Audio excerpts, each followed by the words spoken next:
And I am CL, and we have... Sir, your name? Carol Cabuso. Bonjayo X Conde. Jamin Lim. So, sir, good evening. So, kumusta kayo? Anong nararamdaman niyo ngayong gabi? Ako, okay lang po. Masaya. Sobrang Masaya. Go, sir! Ako, first time ko maka-receive ng gantong award. So, masaya siya. Then, bago. As in, like, mas may inspire ka pang gawin lahat. Ganun. Nakaka-overwhelm na, yun nga, star-studded yung event, tas makaka-receive kami ng awards. Okay, so just a quick question po. How can you set apart Southeast Asian Finger Business and Achiever Award amongst other award-giving bodies?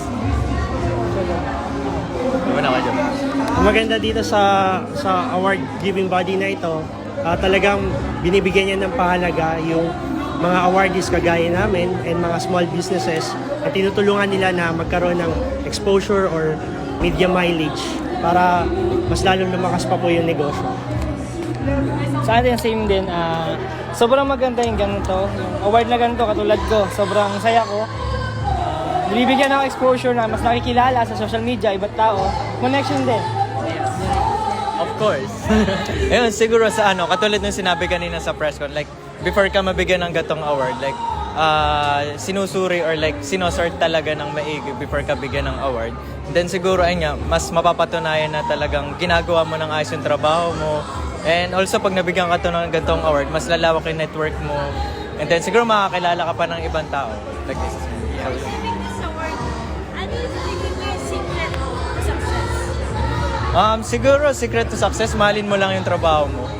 Ayun. Then, ayun na. The rest is okay na siya. Ganun. Sa akin, same din. Mahalin mo rin trabaho mo habang tumatagal, mas dami pang blessing na pupunta sa'yo.